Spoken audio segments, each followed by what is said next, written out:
Jackie, you have always been a leader in high school and college and at First Community Church, where you've been the historian archivist for many years. So tell us about what the Grandview class of 1949 was like. And first of all, tell us where you were born and when and how long you lived in Grandview. Okay. I was born at White Cross Hospital in Columbus, Ohio in 1930. And until I left with my husband on his Air Force career in 1957, I had always lived in Grandview. Okay. I grew up in the greatest spot in Grandview, just 2 doors from Grandview Avenue. Oh my God, That what was a location. the center of our universe at that point in time. What was high school like? Or what is the community changed over the years since you've been in high school? I mean, Grandview Avenue. Has that changed? Yes, definitely. When we were in school, well, when I was growing up, Grandview Avenue was the center of the universe. There were wonderful stores there. I remember the wonderful aromas that wafted to our house from Young's Bakery. My mother started sending me across the street to Grody's grocery store when I was quite young, as soon as she taught me how to go across the street with the traffic light. And she would frequently send me for either cabbage or lettuce. I don't remember which, but I never could tell them apart. And whichever one she sent me for, I brought back the other one. I'm sure she thought I was never going to learn the difference. Probably she was sending me for a head of lettuce and I would come home with cabbage. But that was a wonderful convenience to be able to live so close. And there was a hardware store and several grocery stores over there, and Isley's, which had the wonderful ice cream cones that came to a point. And Walgamott's was down the street, where you could get 4 dips for a nickel because they had double cones at Walgamott's. And Long's Drugstore, which was this, by high school days, that was where all the socializing went on. It was almost like a teen canteen, wasn't Yes. it? And look at what it is now. Yes.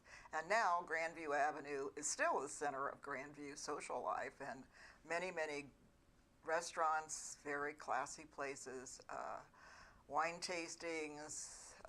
They have an evening like they do in the Short North, where they show off the crafts and the galleries and so forth.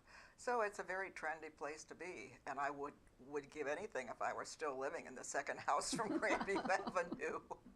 Which, by the way, is one of the other interesting things. My parents bought that house in 1925, and it was one of only 2 houses that were there on 2nd Avenue, and they paid $3,000 for it. Do you know what it's worth now? Yes, I'm getting to that. When my sister and I put it on the market, Mother lived there for 62 years. And after she moved out, before she died, my sister and I put it on the market for $65,000. And that's not what we got for it. And the last time it sold, I believe it was for almost $400,000, which is just incredible. Well, it indicates the popularity of the community. Yes. And how valuable people find it now. And Grandview is a great place to live.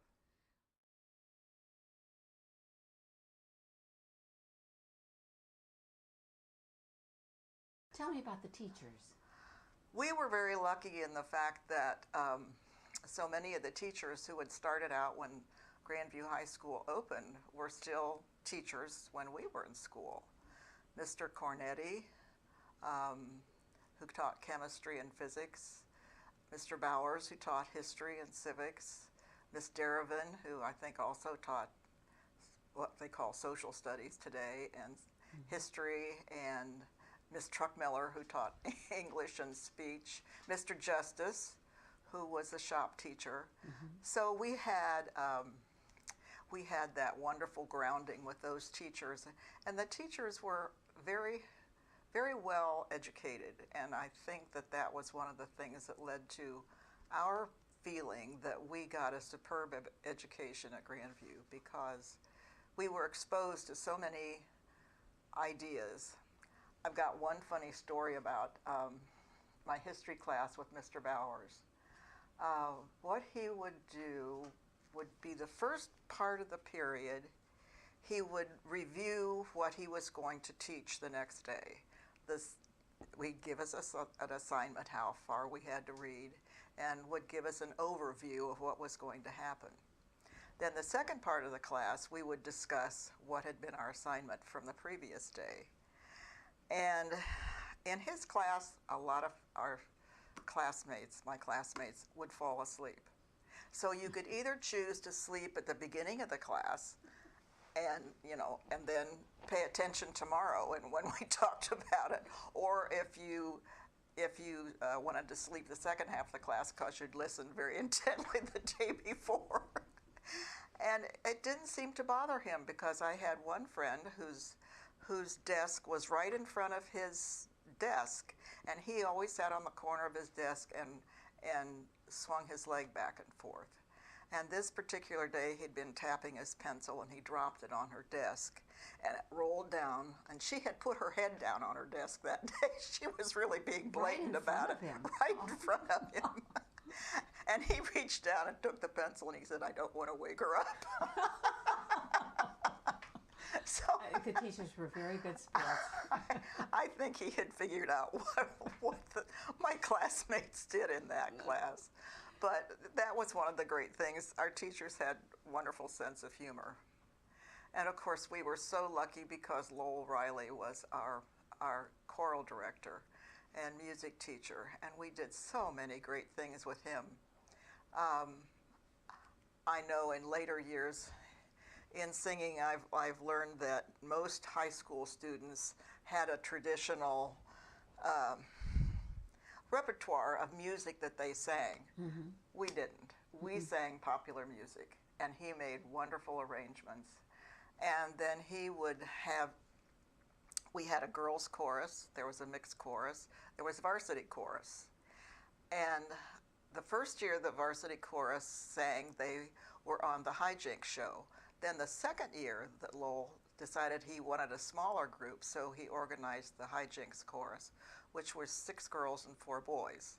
And you and I were part of that. We sure were. And Lowell, we would go out to the corner of First Avenue and whatever our street was, and Lowell would pick us up and take us down. That was on Saturday mornings. Right. Right. The hijinks show was broadcast initially from the Southern Theater, and we would go down and meet the guys who would have had to go down on the bus.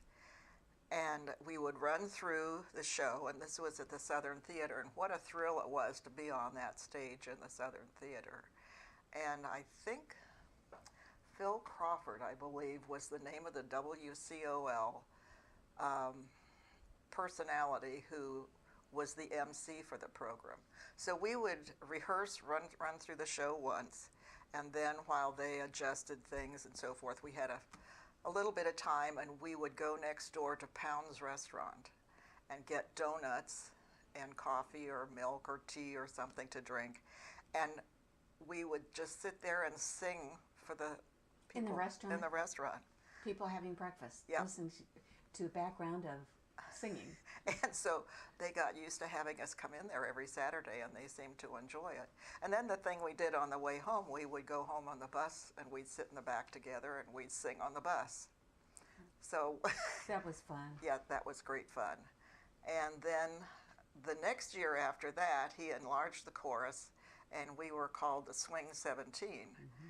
And there were some people, especially guys who were older. Some of them were already involved in their career path, but he was using this chorus nevertheless. And as high schoolers. Yes, yeah. Yes. And the big thrill that year was that we were invited to sing on Ted Mack's Amateur Hour. Yes, he took over for Major Bowes. Right.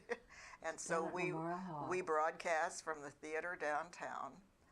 And then when it was over, we all went to telephones and started calling and voting for ourselves.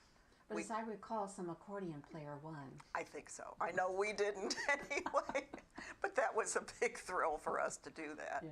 So we had lots of fun doing things like that. And I remember the girls' chorus did one special assembly that was called Serenade in Blue, and all the songs had blue in the title.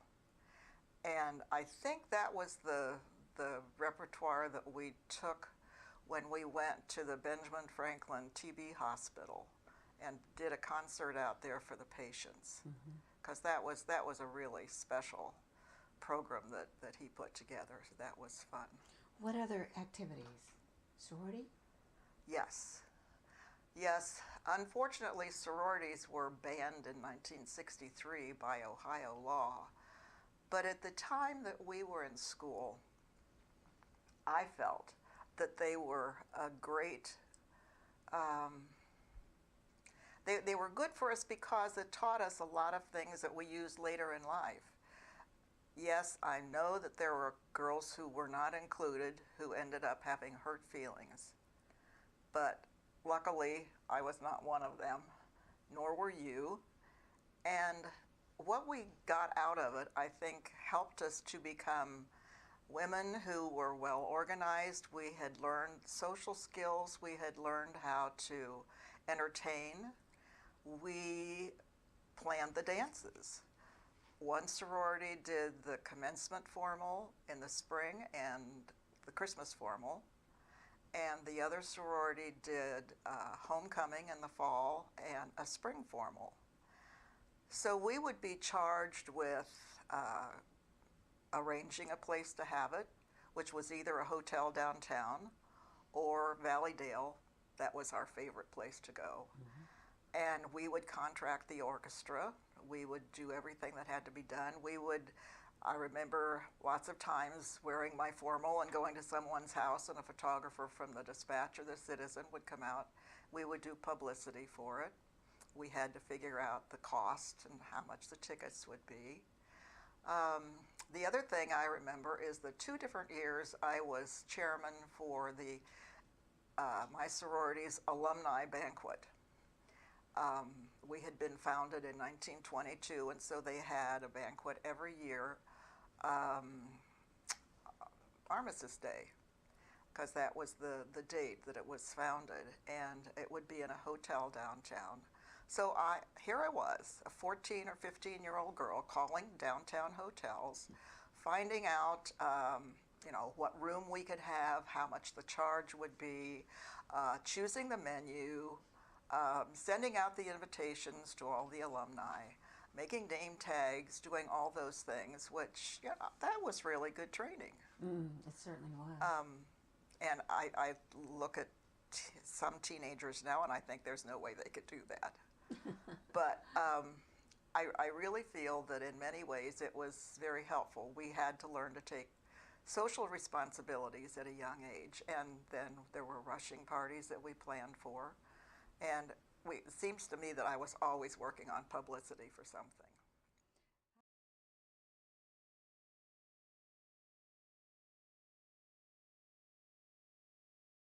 Okay. What did you do for fun? All this sounds like a lot of fun. It was. But what else did you do for fun?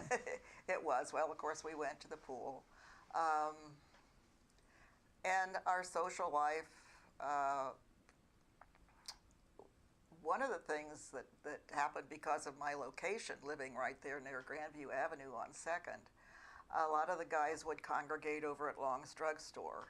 And my friends, there were a group of maybe 15 girls that I was particularly close friends with. And we would go to one another's houses for various things, but they liked to come to my house because I lived so close to the avenue, and particularly when the weather was nice, because we'd sit on the front porch. We'd sit on our steps, and the guys would drive by, and they'd see who all was there, and then they'd come in and say, "Oh, hey, what are you guys doing, anything?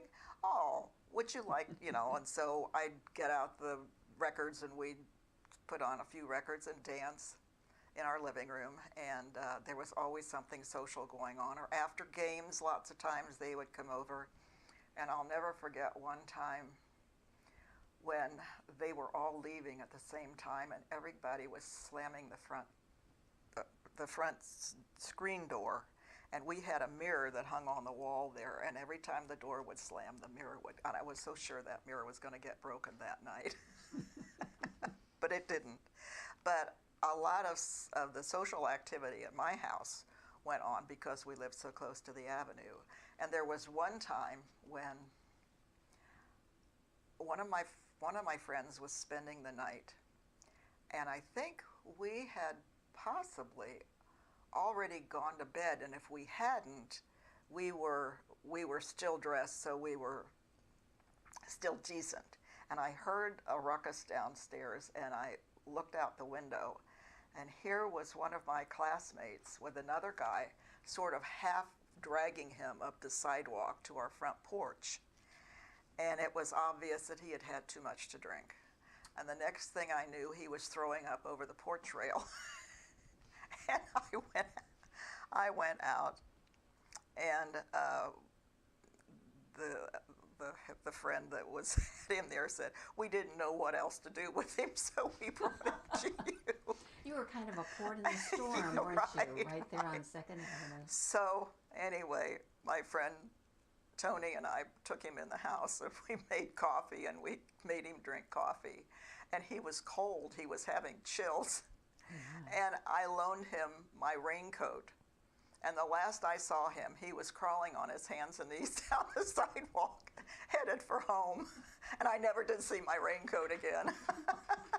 That's an interesting story because I don't remember drinking in high school. Well, we didn't, but the guys did. Ah. That was it, because you could get 3-2 beer when you were 18. Oh, that's right. That's right. So they did that, but I was a port in a storm. Our house was, anyway. Tell us about the most memorable social event you attended in high school. Oh, that would have to be my first formal, which was at the Valleydale. It was the LAL Commencement formal, and it was so exciting because that was really special. When I look at the dresses that my granddaughters have worn to their proms, and then I look back at the picture of me in this frilly tulle thing that right now looks so dorky. But I don't know. They were pretty fluffy and gorgeous at the time, Jackie. I know. But that was one of the things that we did a lot of times for dances. We would borrow one another's formal, mm-hmm. because I remember the beautiful black chiffon formal with gardenias right here that Martha wore when she sang the solo to that Old Black Magic in one of the assemblies or a dance or something. And then the next year I borrowed that formal from her and I wore it to a dance. So I was lucky to have a big sister, so that helped. I had a lot of access to good clothes. I was the big sister. Oh, that's right. But it was really exciting because there were great orchestras. We were so fortunate to have people like Don Crawford's band that was just a terrific orchestra. And he played at the Valleydale a lot, and we would frequently try to get him. He would be the first band we'd try to get for a dance. So that was very exciting. And of course, you come down that beautiful staircase at the Valleydale, and you felt like you were royalty. It was a marvelous entrance, wasn't it? Yes, yes. Just a wonderful venue. And as I recall at the Valleydale, it would mix you up because there was the upper balcony, and you would go down. The restrooms were upstairs, so you did have to do a bit of walking. Yes. And it was nice because it mixed people up. Yes, yes. Tell me about what you wore when you were in high school. Well, we all wore Spaldings. You were nobody if you didn't wear Spaldings. You had to wear saddle shoes that were Spalding brand. They couldn't be just some other brand. It had to be Spaldings. And we went through phases. I remember there was a period of time where we wanted them to be pristine and white, and we would make sure that they were just as clean as we could get them. Then there was another period where we wanted them scuffed up and yellow, and we would even wash them with saddle soap, trying to turn them yellow. I remember that. And I remember even when I started to college that I thought, oh, these girls don't even wear Spaldings. What snobs we were. What a snob, Spalding right. snobs.